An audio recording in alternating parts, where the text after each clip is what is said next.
The council chamber rear of arrogance. High above Earth's orbit, inside a massive citadel floating like a false god among the stars, the galactic council had just voted. A unanimous decision. They were invading Earth. They didn't even flinch. Some lizard-skinned freak in ceremonial robes. Counselor D was already planning how to divide Earth's land between the civilized species. A few others were laughing. Earth wasn't even classified as Tier 1, just a backwater rock with an aggressive, outdated population. Nothing to worry about. They have no planetary shields. Their weapons still use combustion-based ballistics. Counselor Venlo sneered, sipping some blue plasma-looking drink. They're primitives. One voice dared to oppose the motion. Ambassador Trin, young for his kind too idealistic for his seat. They're not just primitives, he said, and the room stilled a moment. They're unpredictable. A silence fell, but it didn't last. Dra let out a growly chuckle. Are you frightened of apes with fire sticks? No, Trin said, his voice grim. I'm frightened of what they'll do when they realize they've been pushed too far. Down on Earth, nobody had a clue what was coming, but one man, former Marine Lieutenant Dominic Graves, had been hearing strange things for weeks. Radio static on encrypted channels, blackouts in satellite feeds, reports from deep space, listeners going dark one after the other. And now there were the dreams. They came every night, visions of metal tearing through the sky, of cities crushed under energy blasts, of people screaming not in fear but in rage and vengeance. Something inside Dom had always been off. Since the war, his squad used to joke he had a sixth sense for violence, but lately that gut feeling was screaming. Like a siren, he sat on the porch of his rundown cabin in Montana, watching the stars. He hadn't spoken to his brother in months. His mother was in a hospice. His government, they'd retired him and pretended people like him didn't exist anymore. But when the sky flickered that night, like God blinking, Dom stood up and said two words out loud. It's time. The first wave wasn't what people expected. No flashy ships, no glowing energy fields. It started subtle. Imps knocked out power grids. Across Asia and Eastern Europe, air traffic went silent over the Atlantic. Nuclear subs were pulled like toys into the depths by unknown forces. By the time people realized it was an invasion, it was already too late, or so the council thought. In orbit, the council's generals received the first update, not losses but casualties on their side. One scout ship over Chicago was ripped apart midair by some kind of hijacked satellite weapon. In South Africa, human resistance fighters laid traps. Old-fashioned mines combined with stolen alien tech from the Roswell program. In rural China, a single hacked drone carrier crashed into a fleet and took out 12 light cruisers. There, improvising, a tech officer whispered. No, another corrected, pale and shaking. They're learning. Dom didn't wait for orders. He didn't trust the suits in Washington or the NATO general still babbling on emergency frequencies. He knew this kind of war, dirty, desperate, one where instinct mattered more than command. He was already headed for the old site, the black ops space that was decommissioned after the Mars incident. He knew how to get in, knew what they kept buried under all the red tape and classified labels. It wasn't just alien tech the government had, it was weapons they shouldn't have, weapons designed for the day Earth got challenged. And that day had come. Dom looked at the dusty case he pulled From the wall of the bunker, his name was etched on it. Project Haze, do not unseal. He cracked it open anyway. The case creaked open like a coffin lid. Dust coughed into the air, dancing in the low red emergency lights. Inside was a sleek matte black rifle, far too long and clean for anything commercially made. Next to it a sealed injection glowing faintly, labeled Hades. Serum untested. Dom didn't hesitate. His fingers gripped the injector, felt the cool steel against his neck and plunged it in. Burn was instant, like liquid fire. Flooding his veins, he gritted his teeth, clenching hard enough to crack a molar. His knees buckled, muscles spasmed. He collapsed beside the case, eyes wide, body screaming. The serum wasn't just a drug, it was a weapon.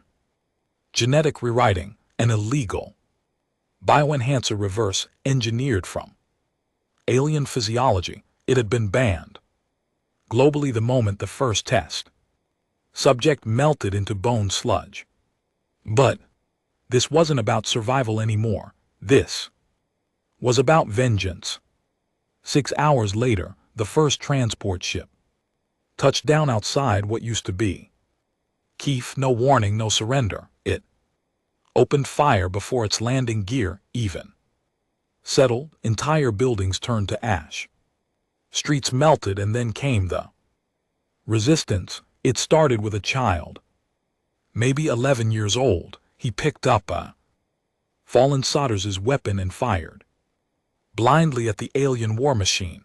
1 in a billion chance it hit. Panic spread through the alien ranks. They'd been told Earth was passive, weak, technologically inferior, but they didn't understand humans, not truly.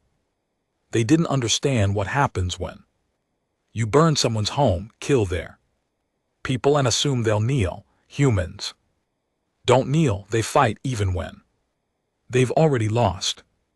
Dom stepped out of the bunker looking like he'd been carved from steel. His skin gleamed faintly in the moonlight, a side effect of the serum bonding with his cells. His eyesight had sharpened. He could hear the bugs crawling through the grass.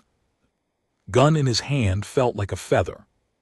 But most importantly, he could feel them, alien signatures, heat trails, movements in the upper atmosphere. The serum had jacked his neural mapping into overdrive. He was tracking ships without looking up. A voice came through on his salvaged comm unit. Broken, weak FEMA, maybe civil defense. A woman's voice strained in half sobbing. They're everywhere. We've lost Philly. Trying to hold the line in Denver, but we need a miracle. Dom didn't reply. He just started walking.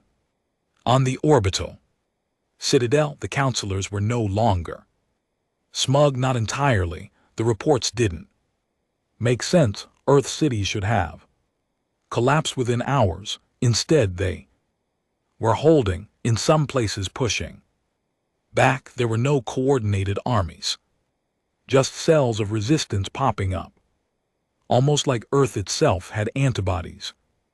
Improvised weapons, traps, drones hacked from alien tech. They even downed a dreadnought using balloons laced with EMP charges. One junior tactician whispered what everyone feared: they're not organized, but they're dangerous.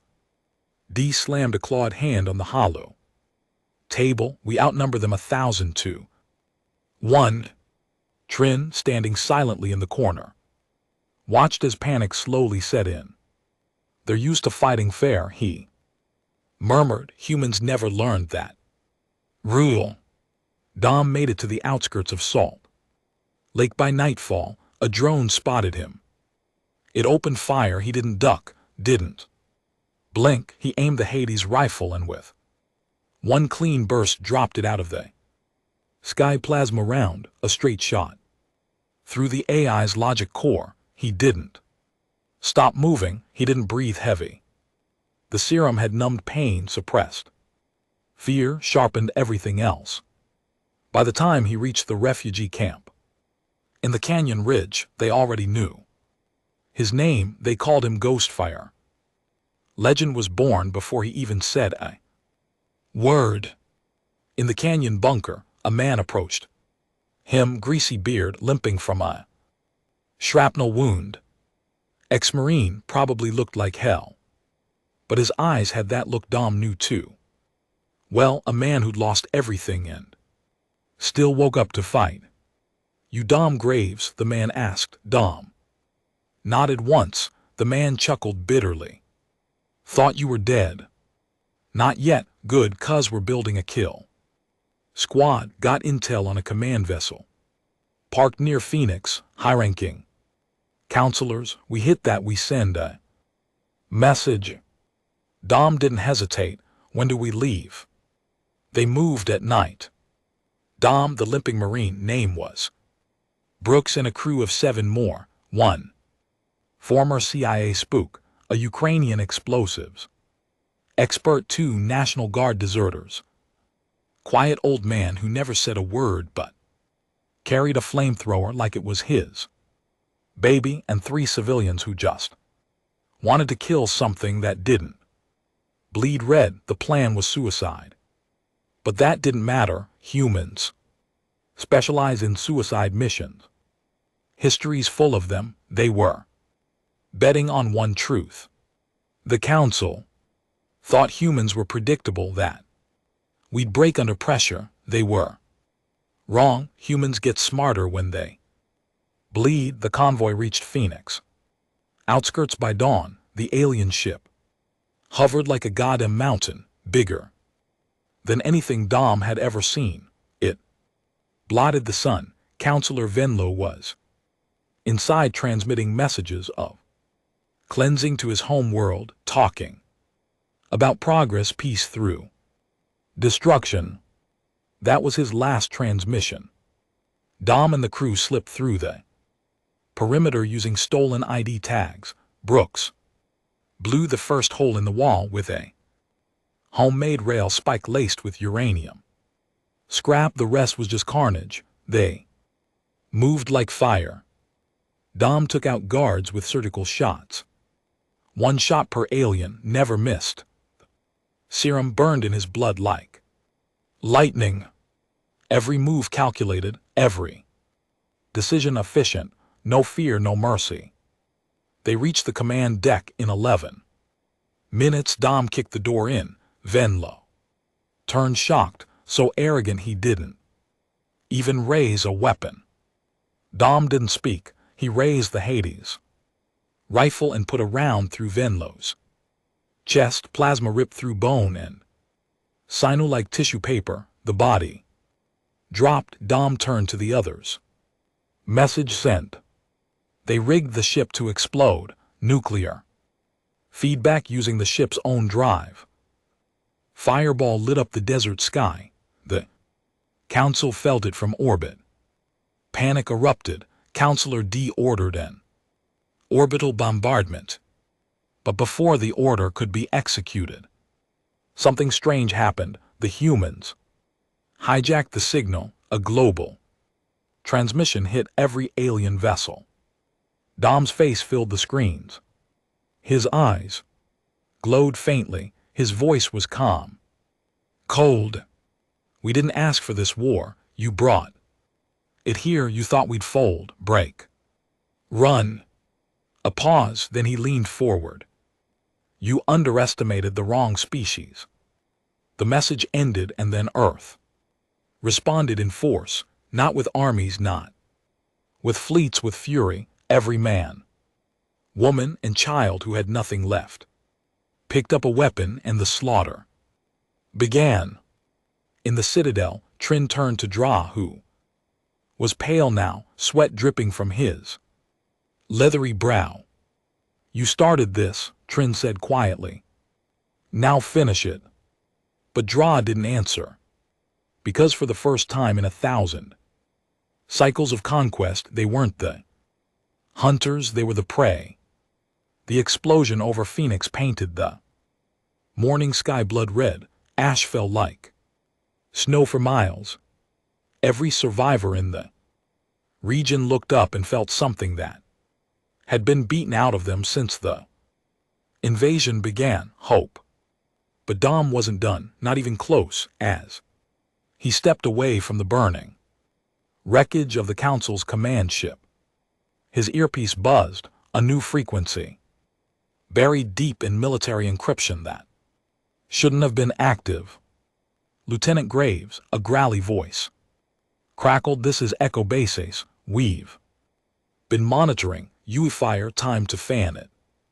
He didn't ask who they were, he just said, "Send coordinates." Echoes wasn't on any map, it wasn't on any satellite, either, because it sat inside the hollowed remains of NORAD's second vault, buried in the Rockies and powered by stolen alien tech.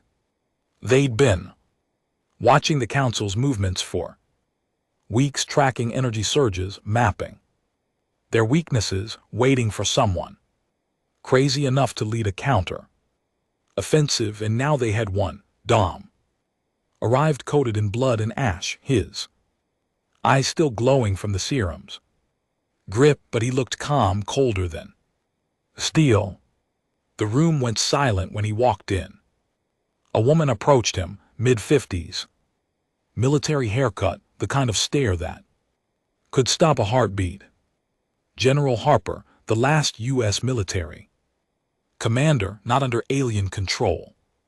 She didn't salute, she didn't smile. "You made a hell of a mess, Graves. You want me to make a bigger one?" She smiled now. "Barely." "Hell yes." They gathered around the hollow table.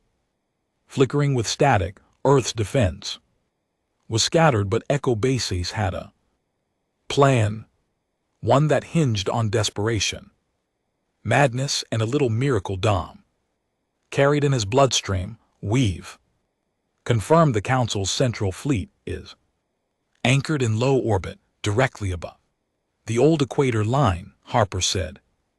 "They're tethered to a gravity anchor, stationed in the Atlantic somewhere, around the mid-Atlantic ridge." "What's the anchor do?" Dom asked. "Regulates orbital stability for their city ships, keeps them from tearing the atmosphere apart. Disabling it doesn't just make them vulnerable, it drops them." Dom finished. She nodded. "We're planning to kill gods," she said. Dom nodded once. "Then we'd better hit hard." Dom was given command of Team Phantom, a rogue strike unit made up of the most dangerous people left alive.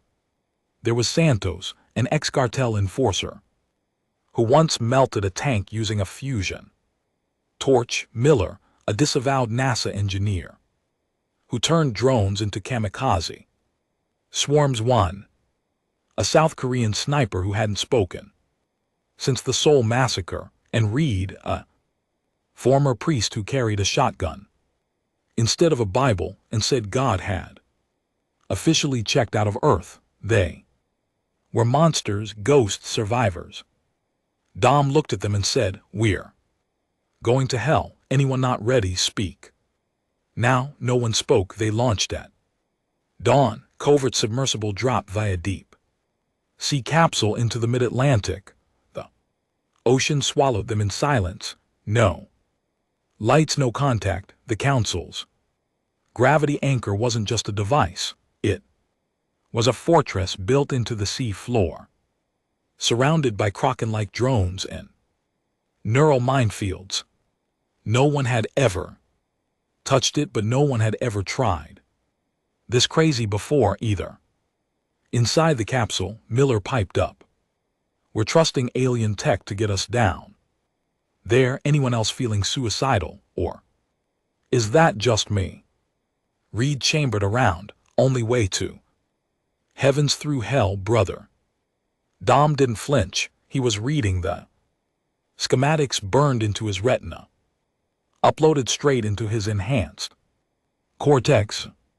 The anchor's heart was a fusion core, One hit and it would cascade through the orbitals above. Simple in theory, they breached the underwater perimeter using a combination of stealth gel and old school diving suits modified with alien dampening fields. One wrong step and their bones would have liquefied from the pressure. They didn't make a wrong step. Inside, the anchor pulsed like a heartbeat.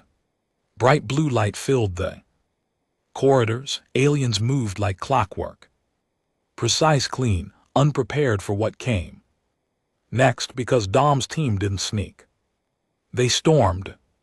Santos tore through the first patrol, using a rail gun mounted on his shoulder. The rounds tore limbs off.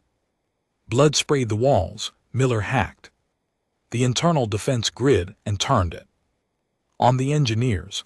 Electricity flooded the halls, lighting up council officers like overcharged cattle.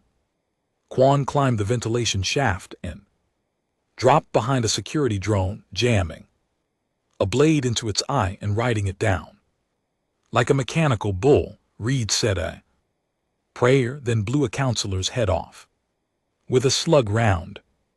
Dom led the charge into the reactor chamber. He didn't blink. He didn't pause. He just fired, reloaded, and moved. Each step was vengeance. Each bullet a middle finger to every alien who'd called humanity weak. They reached the fusion core and Miller planted the device. We've got 15 minutes. Plenty, Dom said. Then the emergency sirens wailed. Of course they had backup. Of course, from the depths of the ocean came something not even Echo Base knew about. A Sentinel 50 FT tall, biomechanical, armed with gravity claws and a face like hell. Dom looked at it and didn't flinch. He just said, Miller, get clear. I'll hold it. You're insane. Yeah, and then he charged. The battle was chaos. Dom moved faster than the machine could process. The serum turned him into a blur. Each punch a shockwave, each dodge a calculation. He scaled its body, jammed explosives into its joints, ripped wires from its chest. The thing grabbed him once, crushed 3 of his ribs, but he didn't stop. He jammed his rifle into the Sentinel's eye and unloaded the clip. It screamed an unholy sound, then collapsed. Dom fell with it, coughing blood. Vision blurry. Miller's voice crackled in. We're clear. Detonator set.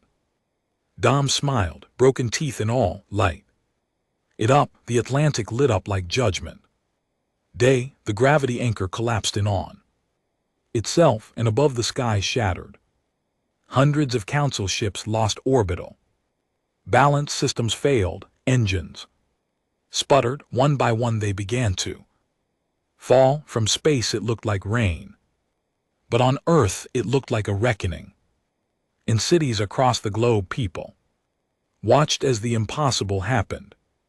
Alien dreadnoughts, those massive, invincible symbols of control, fell. Some crashed into oceans, vanishing beneath the waves. Others smashed into mountains, deserts, wastelands.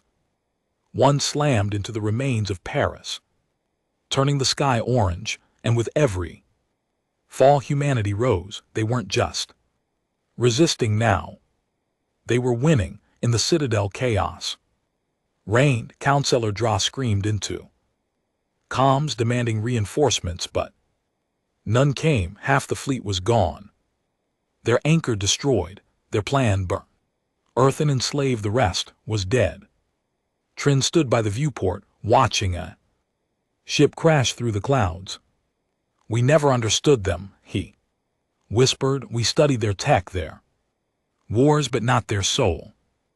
They're savages, Dee roared. No, Trin said quietly. They're human.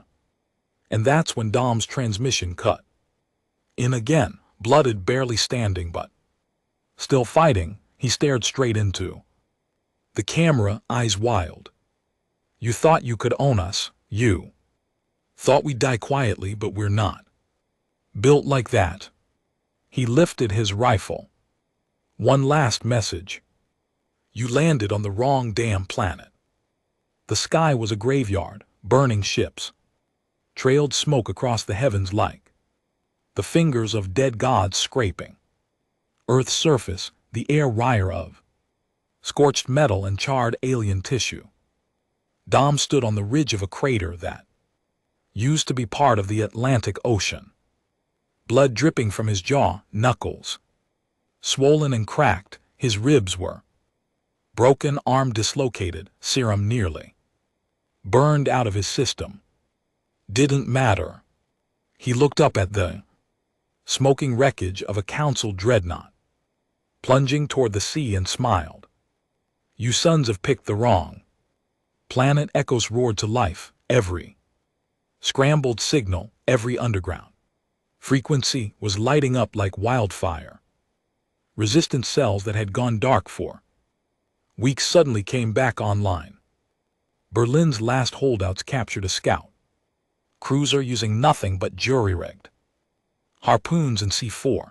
In Nigeria, a rogue militia hacked into a fallen alien troop carrier and turned it into a rolling fortress, painting Earth's not yours across the hull in blood-red spray, but nothing compared to the broadcast. Dom's face, beaten and worn but unbroken, had gone viral across every human screen and every alien transmission. No polish, no PR, just raw rage and grit. He became a symbol to Earth, the ghost fire, the man who burned the sky, to the council public enemy #1. And so they sent him a message back. They didn't target Echo Base. That would have made him a martyr. They went after his brother. Jarred Graves lived off-grid in the Colorado wilderness, quiet, never wanted. The soldier's life, like Dom, never signed up for wars or blood, didn't matter. The aliens sent a cleanup unit, 4 drop pods cloaked fast, the kind of strike that never failed. They underestimated the wrong family. By the time Dom got the warning, one of Echo's scouts had intercepted encrypted chatter. Jarred's cabin was already smoking. Dom didn't wait for approval. He didn't wait for backup. He stole a prototype hover bike still in testing and burned across half the damn continent in under 5 hours. By the time he arrived, the woods were filled with smoke and alien plasma residue. The cabin was half destroyed, and Jarred still alive, bleeding from a deep gash in his side, sitting against a tree, a shotgun across his lap, 3 alien corpses at his feet. About time, little brother, Jarred muttered, blood running down his arm. Dom dropped to a knee, pressed gauze against the wound. Why didn't you call? Jarred coughed. Thought you were busy saving the world. Don't die, not planning to. They didn't say it, but Dom knew they were going to come again. This wasn't a war anymore. This was personal. Back on the Citadel, the mood had shifted from arrogant to terrified. Counselor Dra was foaming at the mouth, pacing, screaming at the remaining generals. We are the apex species of the known galaxy. We do not lose to feral humans with sharpened rocks. No one replied, because losing was exactly what was happening. Trin stood off to the side, silent, unreadable. You all watched as this Graves creature destroyed our fleets. You've seen what they're doing now. They're rising, adapting faster than any projection we ever ran. Dra growled. Trin spoke finally. They're doing more than adapting. They're becoming something else.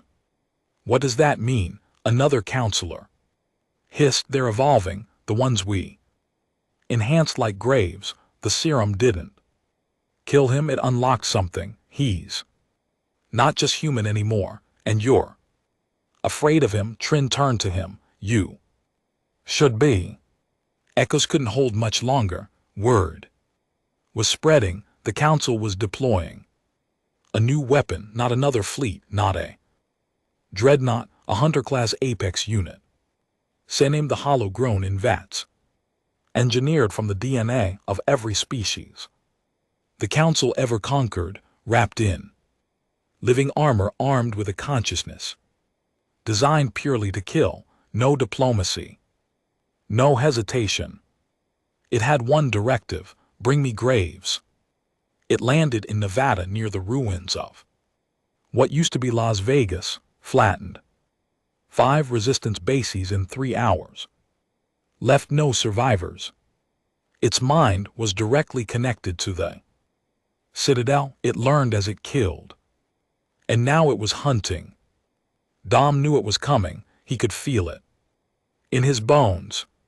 Something about the serum, maybe the way it rewrote his nerves, let him sense the Hollow from hundreds of miles away, like gravity pulling him toward death. He didn't run. He set the trap. He chose the Dust Bowl, an abandoned wasteland scattered with wrecked war machines and ash storms. No cover, no witnesses, just him and the Hollow. He took his old gear, didn't bother with the high-tech weapons this time. This fight wasn't about science.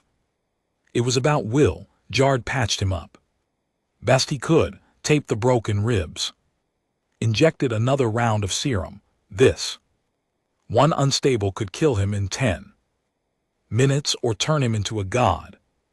Still crazy, Jard muttered, handing him the last of their ammo.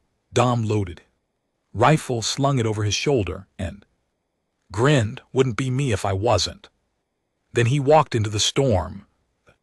Hollow dropped from the sky like a meteor. It didn't land. It pounded the earth, 30 feet tall, shaped like a man, but twice as fast, twice as strong. Armor fused to its skin. No eyes, just sensors and rage.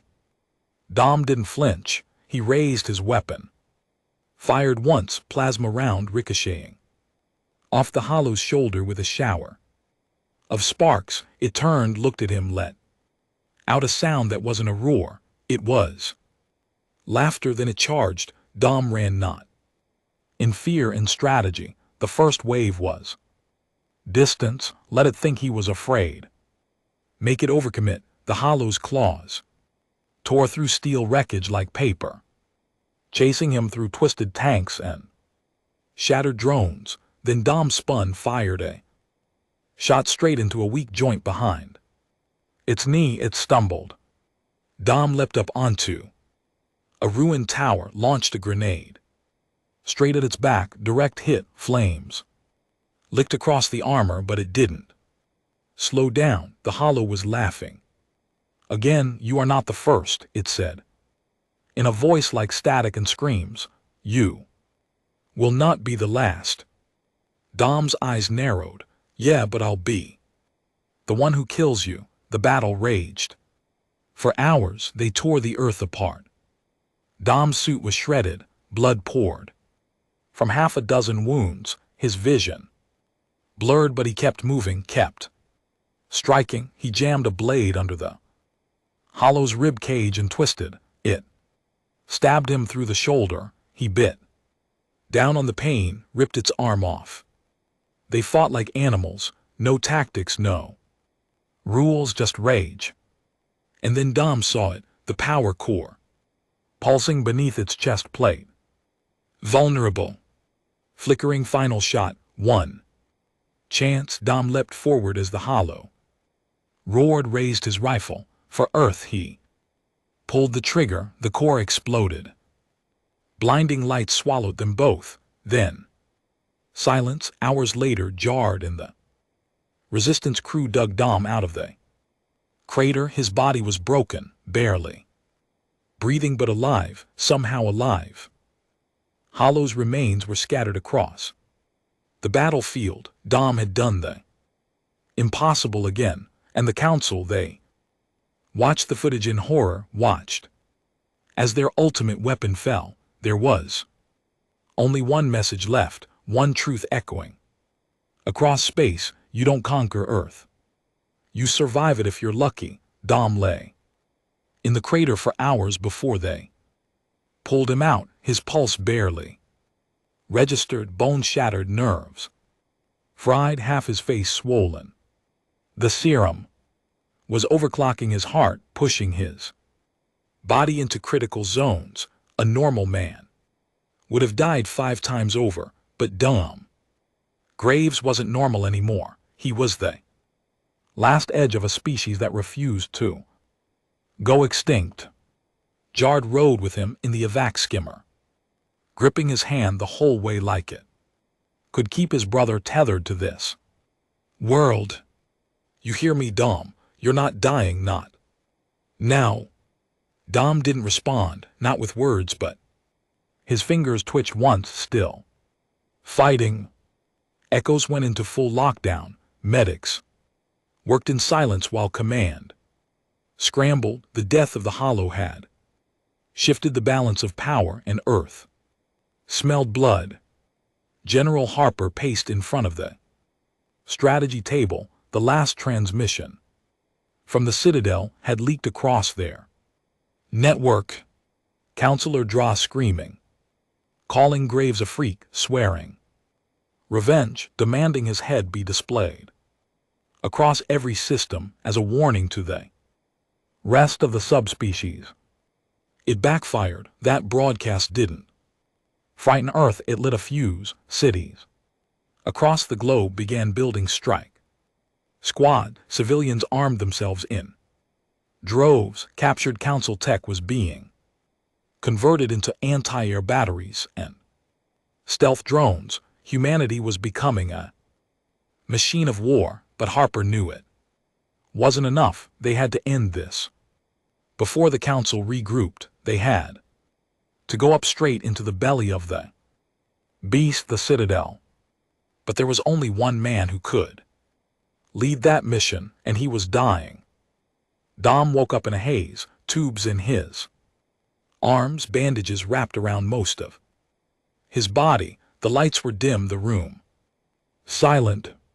Jard was asleep in a chair next to him, head resting on his chest. Dom whispered, voice dry as dust, "You always snore like that." Jard jerked awake, almost falling over. "Jesus, Dom, you're alive." "Barely."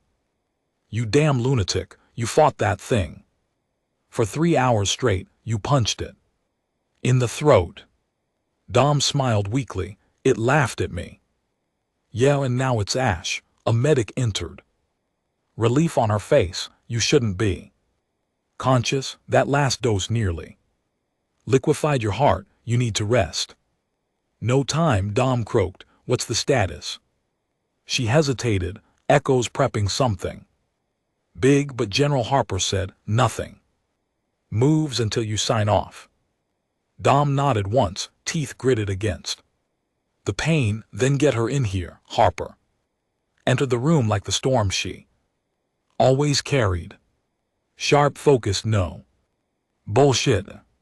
"You look like hell. Feel worse," Dom muttered. "Tell me what you've got." She dropped a data pad onto the tray. "The Citadel's orbit is decaying. The gravity anchors destruction through there. Equilibrium off. They've got a week before they're forced to relocate or stabilize. That's our window to do what? To invade." Dom raised an eyebrow. "You're serious?" "I'm done playing defense," Harper said. "We hit them now while they're off balance, while they're bleeding. We send in a small team, phantom level, you, me, and whoever you trust. We disable their central AI, sabotage their power core, and turn that floating coffin into a tomb. You want to breach a galactic fortress with a fire team. I want to end this war." Dom stared at her, his body screaming in agony. Every part of him said, "No. Rest, heal, survive." But Earth didn't need survival. It needed vengeance. He nodded. I'll lead. The team assembled with it. Hours small, lean, lethal, jarred of course he wouldn't let Dom out of his sight. Santos, fresh from detonating a black site in Spain, won. Still silent, still deadly, Harper, who refused to let any soldier do what she wouldn't, and Reed, the former priest, who simply said, every heaven needs a devil. They boarded a repurposed alien interceptor, stripped, modified, and barely held together with welded steel. And Prayer, Miller the engineer, patched it as best he could. You got 2 hours of stealth. After that, every sensor from Jupiter to Hell's Gate will ping you. 2 hours is all I need, Dom said. He turned to the team. This isn't about winning. This is about making damn sure they never try this again, that every counselor sees Earth and remembers the price of underestimating us. He locked eyes with each of them. We go in hard. We come out legends, or we don't come out at all. No one flinched. The doors sealed shut. The ship launched. They reached orbit faster than expected. Council forces were in disarray. Ships were scattered.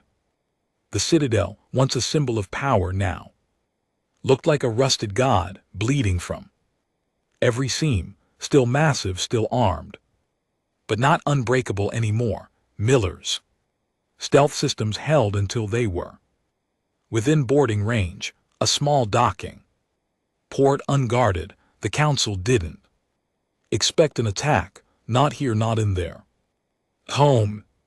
Dom smiled. Always the same mistake. They breached and hell followed. Inside the Citadel, alarms blared. Counselor Dra was raving again, clawing at screens, demanding explanations. How did they breach us? Tren didn't answer. He simply watched the feed. Dom Graves leading the charge, covered in scars, one arm in a cast, fire in his eyes. The last ghost of Earth. Trin leaned forward and whispered, because you made him necessary. The assault was surgical. Quan cleared the first hall with precision shots. No wasted movement, just bodies dropping.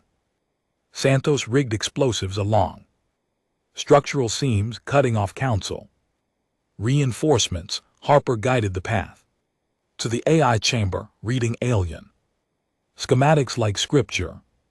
Jard stayed by Dom's side, covering his blind spots, catching him when the serum made his knees buckle. And Dom was a storm. He fought like a man, with nothing left, bullets, fists, blades, anything he could get his hands on. The Citadel's elite guards fell before him like grass before a fire. But the AI core wasn't unguarded.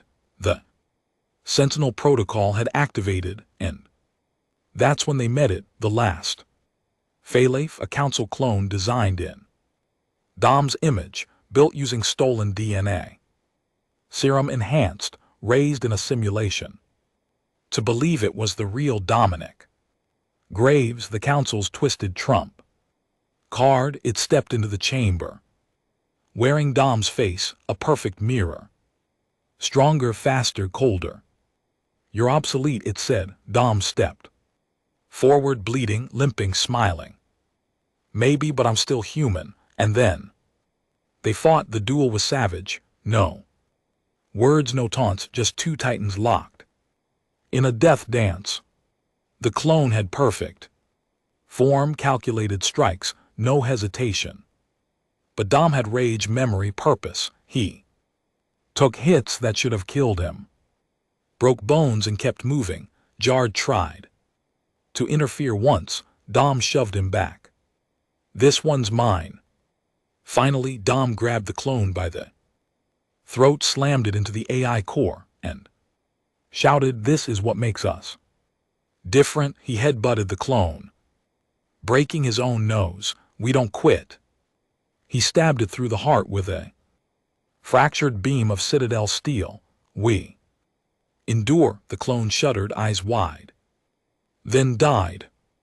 Reed planted the final charge on the AI's matrix. Harper activated the countdown. They had 5 minutes. The team sprinted through crumbling corridors, the Citadel groaning under its own weight. Explosions lit the walls. Alien blood stained the floors. Dra died, screaming when Santos collapsed a beam. Onto the command deck, Trin they left behind. He didn't run, he just sat at his terminal watching the Earthborn virus tear down centuries of arrogance. Dom paused as they reached the launch bay. Why aren't you fighting? Trin looked up. Because you were right, we lost the moment we saw you as prey. Dom nodded once, remember that, and then they left him behind. The Citadel fell, not in fire but in gravity. Earth watched as the once mighty fortress shuddered, tilted, and plunged towards the atmosphere. Burning, breaking, dying. By the time it struck the ocean, it was nothing but wreckage. The war was over. Earth had won, not with fleets, but with fury. Back on the surface, Dom stood on a rooftop in D.C., looking up at the clear sky. He still felt the pain, the weight, the loss. But there was peace now. Harper approached, hands behind her back. You did it? No, Dom said quietly. We did. Jar joined them, lighting a cigarette with a shaky hand. So what now? Dom looked at the stars. They'll come again someday, maybe not in our lifetime, maybe not even in the next. Then Dom smiled. Then we'll remind them again, because that's what humans do. We survive, we adapt, and when the universe forgets who we are, we make them remember. 2 weeks after the Citadel fell, Earth was still on fire, but now it burned with rebirth. The ash had barely settled. Corpses, both human and alien, still littered the streets in cities like Mumbai, Cairo, Dallas, and Buenos Aires. Power grids were only partially restored. Communications were fragmented. Governments were gone, or ghosts of what they'd once been. But flags flew again, not the old ones, new ones. Flags made in dirt and sweat and blood. Unity forged in fire. Borders didn't matter anymore. Everyone bled red. That was enough. And at the center of it all, the man who should have been dead 10 times over was walking again. Dominic Graves. He refused to take a bed even after what his body had gone through. Ripped muscle, fused bones, unstable serum still pulsing through his veins. He wouldn't rest. Harper ordered him to stay grounded. Jard begged him to take a few weeks. The medics warned that another battle could stop his heart. Dom just said there's still work to do. And there was. The council's fall hadn't erased their influence. It had exposed it. Entire cities discovered alien tech buried in basement, rogue AI systems waiting to be reactivated, mercenaries from the Rim system still loyal to their former masters, now running raids on supply lines. And worse, there were humans who'd collaborated. That truth hit harder than any alien weapon. They were called white skins, a slur born in blood, not because of race but because of cowardice. They'd painted their homes white to signal peace to the council, handed over neighbors to avoid slaughter, traded information for comfort. Now they were being hunted. Some vigilante groups didn't wait for trials. They dragged white skins out into the streets, shot them, burned their houses. Others tried to defend them, arguing survival wasn't betrayal. Dom hated all of it because he understood something no one else did. Yet the war was over, but the trauma was just beginning. He walked through the ruins of Chicago, not to fight, just to look, observe.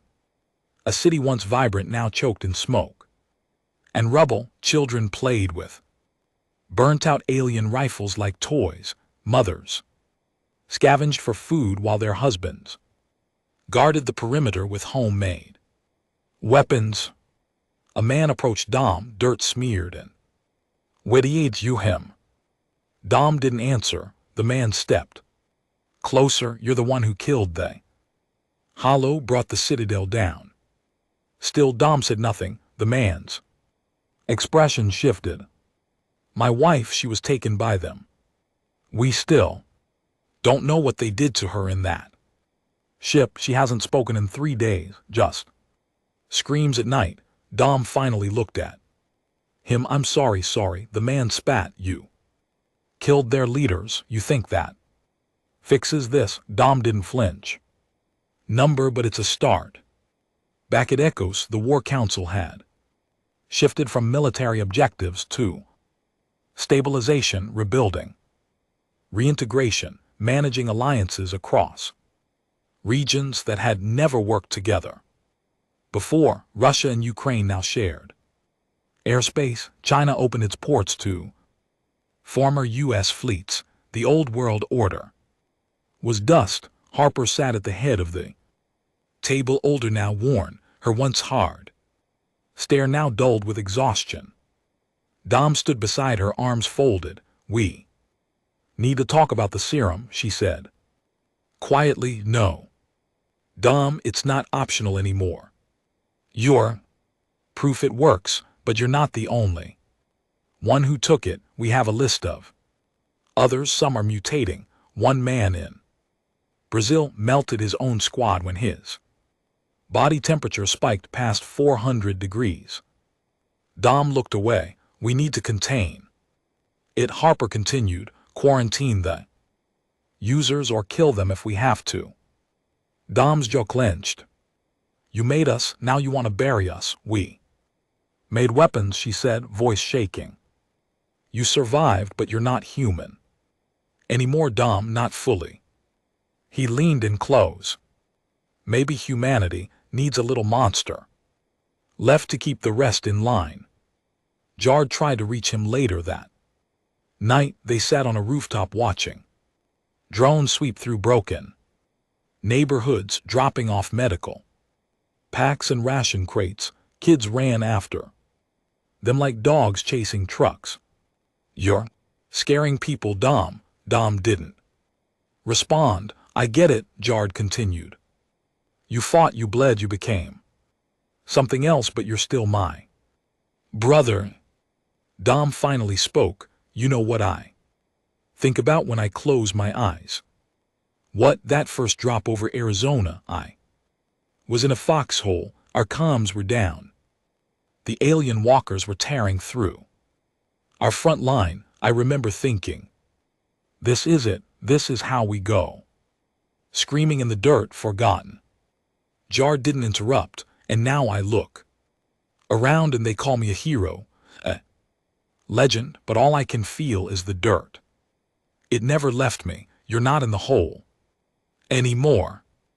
Dom looked at him. Aren't I? The following week, a council distress beacon activated off the coast of Greenland, a damaged life pod, unknown contents, high radiation signature. Dom insisted on leading the recon. Harper refused. You're not ready. I'm never going to be ready. That thing might have answers, or another hollow.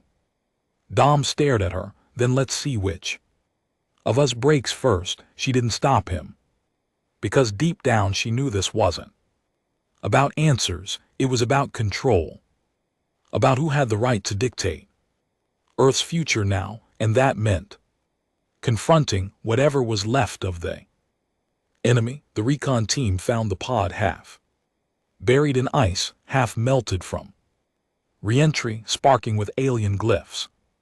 Santos cracked it open. Inside, not a Weapon not a leader, a child alien. Young small, its skin pale blue eyes. Wide and frightened, it spoke one word. In perfect English, please. Santos raised his weapon. Dom stopped. Him don't, he said, it's counsel. Santos growled. It's a kid. What do you think it's going to grow up to be? Dom knelt. The creature flinched. It had no claws, no teeth, just a look of something that had watched its world collapse. He held out his hand, and the child took it. The debate lasted for days. Keep it. Kill it, study it. Harper's team wanted it gone. Dom refused. He stood in front of the War Council and said, we swore we were better than them. That's why we fought. If we kill this kid, we prove we were lying the whole time. Some argued, some yelled, but in the end, they left the child under Dom's care. It followed him everywhere now. Didn't speak much, just watched. Studied. It never smiled, but it never cried either. Dom called it Ash after what the council turned Earth into, and maybe, just maybe, what could grow from it. But there were still shadows. A new faction had emerged, former soldiers, exeligents, and serum-enhanced mutants. They called themselves the Ironborn. Their mission, wipe out every alien trace on Earth, Ash included. They didn't trust Dom, thought he was compromised, corrupted. They called him the Hollow King, a nickname that stuck. And they were growing fast. Harper warned him, this doesn't end with peace, Dom, it ends with fire again. Dom looked at Ash. No, he said, not if we build something better first. And so began the next war, not one fought with weapons, but with ideology. Dom on one side, trying to build a world where the war's pain meant something. The Ironborn on the other, eager to finish what they thought Dom started. And in the middle, Ash, the last survivor of a fallen empire, an Earth still healing, still haunted, but standing, always standing. Dom stood at the edge of what used to be Washington, D.C., now a half-reconstructed husk of its former self. Buildings stood upright again, but their glass was shattered. Streets were paved but stained with old blood. Flags waved, but none of them meant the same thing anymore. Ash walked beside him, quiet as ever. The alien child had aged, visibly. Smarter, quicker, its once empty eyes now watching everything with the cautious wisdom of someone who knew what it meant to survive extermination. Dom didn't treat Ash like a prisoner. He didn't treat him like a pet. He treated him like what he was, the last living piece of the enemy, and maybe, just maybe, the last shot at something different. But not everyone agreed. The Ironborn were no longer a whisper. They were a damn movement, ex-military, rogue scientists, militiamen, even civilians united by one belief: no more aliens, no more diplomacy, burn it all. They saw Dom not as a hero, but as a traitor, a man who let the last serpent crawl into the garden. They didn't forget what he did during the war, but they didn't forgive what he did after it either, especially not when he started building the bastion. It wasn't a base. It was a vision, a multi-SE settlement built on the remains of an old research facility in the Colorado Rockies. Humans, survivors, even the occasional surrendered alien refugee from the Council's fallout. Engineers, farmers, children, all trying to make peace out of the ashes. It was supposed to be a promise. Instead, it became a target. The first attack was small, a scout drone hacked mid-flight. It crashed into Bastion's outer perimeter and exploded. No one died, but the message was clear. The second was more direct, a convoy delivering supplies to the bastions. Water treatment station was ambushed. 3 dead, 1 burned alive in his own transport. The third, that was personal, they tried to kill Ash. It happened during a storm. Dom had just returned from the southern valley where he'd helped reroute solar nodes. He came back to alarms, screaming and blood. Ash had been cornered near the mess hall. His arm was sliced open. He bled purple. Dom found him behind an overturned table, clutching his side, eyes wide with terror, a knife stuck in the wall, just inches above where his head had been. He wasn't crying, he was just waiting to die. Dom saw red. Jard held Dom back from strangling the last attacker to death. They'd caught one ironborn mark tattooed under his eye, reeking of backwater ideology and fanatical hatred.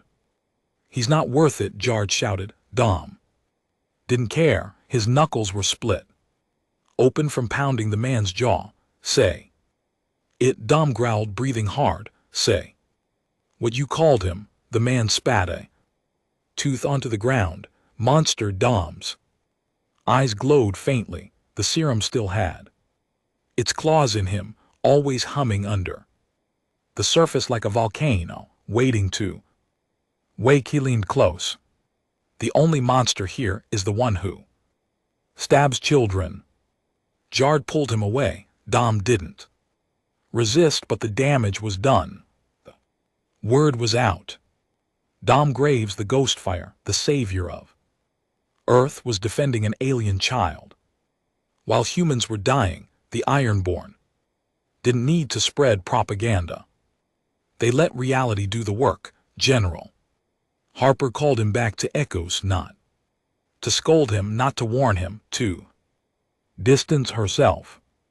"You're becoming a problem, Dom," she said, seated behind a cracked war table.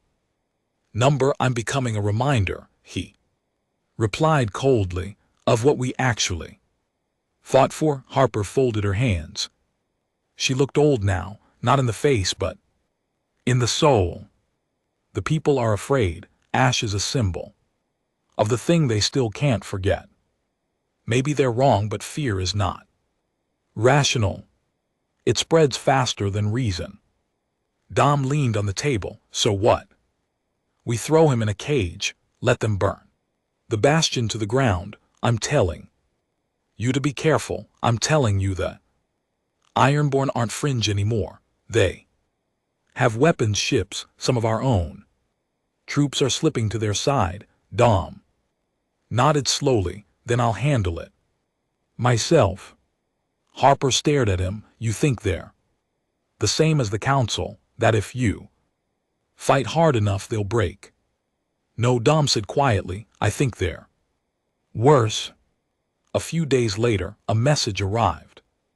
Delivered by hand, scrolled on parchment, burnt around the edges.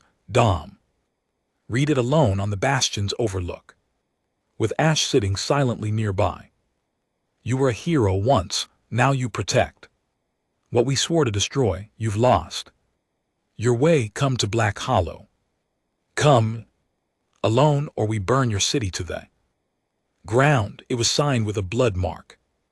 The Ironborn's leader didn't hide anymore. He called himself the Revenant. No one knew who he really was. Some said he was a former council experiment, turned against both sides. Others said he was one of Dom's own men, left behind during the fall of Mexico City, betrayed and left for dead. But one thing was clear: he knew how to hurt Dom. Dom folded the letter and slipped it into his vest. Ash looked up at him. "You're going to go?" Dom nodded. "I'm coming with you." Dom didn't smile. You stay. You help them build." Ash hesitated. "They don't trust me." "Then show them why they should." Dom went to Black Hollow alone. No backup, no communications. It was a dead zone in the Rockies, an old mining town converted into a fortress by mad men and ideologues. He walked through their front gates unarmed, wearing the same combat jacket he wore during the war, his badge still etched onto the shoulder. DF1. Human First Defender. Ironic now, the Ironborn greeted him like ghosts, men with burnt skin, patchwork armor, makeshift rifles, and cold stares. They led him through narrow corridors until he reached the throne room, if you could call it that. It was a cave lit by old alien lamps, with the Revenant seated atop a pile of old bones, human and council both. He wore a mask made from hollow plating. His voice was distorted. "I expected you to come." Dom stared at him unimpressed. "You threatened my people, you threatened ours," the Revenant said, voice cold. "You let them walk among us. You think peace is possible?" Dom folded his arms. "I think survival is. Survival is control, clean blood, no more infection." Dom shook his head. "You're not fighting for survival, you're fighting because you liked the war, because you didn't know who you were without it." The Revenant stood. "I was made in fire just like you, but I chose purity. You chose corruption." Dom took a step forward. "You want me dead? Try it, but leave the Bastion alone." "You've already lost," the Revenant said. "We've infiltrated the northern camp. Half your medical supplies are poisoned. One of your guards is ours. That alien you coddle, he'll be ashes by morning." Dom didn't blink. He just pulled the detonator from his pocket and hid it. Outside the cave, 3 hidden charges exploded, destroying the anti-air cannons the Ironborn had hidden on the ridge, and overhead a dropship descended, jarred Quan and Santos inside. Dom smiled grimly. "I didn't come alone. You think I'm that stupid?" The Revenant lunged. Dom met him midair. The fight was brutal, blades, fists, serum-fueled strikes, but the Revenant didn't have Dom's memory. He didn't have the reason. Dom slammed his head into the Revenant's mask, breaking the alloy. He drove a blade under his rib, twisted, and growled, "You're not fire, you're smoke," and then he let him fall. They took the Ironborn compound apart piece by piece. Hundreds surrendered, some ran, some blew themselves up rather than face trial, but it didn't matter. The war was back. Not on the surface, not in orbit, in the hearts of men, and Dom knew it wasn't over, not even close. The Ironborn were broken but not gone. They scattered like rats across the ruined edges of the earth, digging into the bones of what was left. Their weapons were rusted, but their hate was fresh. Their defeat didn't kill their belief. It just sharpened it. Dom knew better than to call it peace. It was a pause. And pauses never lasted long. Ash stood at the edge of the Bastion's outer wall, looking up at the stars. He was growing fast, not in height but in depth. More language, more curiosity, more questions about the world and the people who lived in it and the ones who tried to destroy it. He still had scars on his arm from the knife attack, still flinched when humans got too close. But he didn't run anymore. He stood, even when they stared, even when they whispered. Dom joined him on the wall. "You still looking for your home out there?" he asked. Ash didn't look away from the sky. "There's nothing out there for me. My people are gone." "You sure?" Ash finally turned to him. "The real question is what's down here for me?" Dom didn't answer because he didn't know. In the months that followed, the Bastion became more than an idea. It became a movement. Dom didn't build a nation. He built a standard, a place where species didn't matter as much as purpose, where bloodlines took a backseat to integrity. Soldiers, builders, thinkers, humans, and former council species alike started migrating to the Rockies, not because it was safe, but because it was his. Because Dominic Graves still breathed. And as long as he did, people believed they had a shot. That terrified the rest of the world. General Harper came to see him one final time. Her eyes were clouded, her frame thinner. The war had aged her more than any calendar could. Dom met her in the ruins of Denver, where she'd helped reconstruct an international summit, one of the first of its kind since the council fell. Council of humans, only humans trying to decide Earth's next future. Harper walked with a cane now, but she still carried the weight of command like armor. You should have come, she said. Dom stood in the doorway, arms crossed. Wouldn't have mattered. They listen to you, they fear me, she sighed. We're fracturing again. Borders, pow. Grabs, resource wars. It's creeping back, the very thing that left us vulnerable in the first place. I can't stop humans from being what they are. Dom said flatly. No, she agreed, but you can show them what they could be. She handed him something, a worn military badge, DF1, his own, cleaned, polished, newly pinned with a global seal. They voted. You're to be named the first commander of Earth's unified peace corps. Dom stared at it, then set it down on the table. I'm not a peacekeeper. Harper didn't argue. She didn't beg. She just said, then maybe it's time you stop pretending you are. That night Ash found him in the old chapel at the edge of Bastion, one of the few places that had never been weaponized. Dom sat in the front pew, staring at the floor like it had answers. I don't know what I am anymore, he muttered. Ash sat beside him. You're not human, the boy said gently. Not fully. Dom looked at him. Thanks for the pep talk, but that's not a bad thing, Ash added. You were never supposed to survive what you did. You were changed to win, and you did. Dom was silent. Ash leaned forward. So the question is, what does a man like you do in a world that's no longer burning? Dom closed his eyes. He thought of Jard building homes now, married to a woman from one of the border towns, smiling. Again, he thought of Santos working to dismantle black market weapons and train young defenders. He thought of Reed, gone, found dead weeks ago in a field outside Kansas, kneeling beside a makeshift grave, smiling with a shotgun in his lap like he'd found peace on his own terms. And he thought of Quan, who still never spoke, who vanished into the forests of Asia and never came back. They were all trying to live. Dom, he didn't know how, he didn't know if.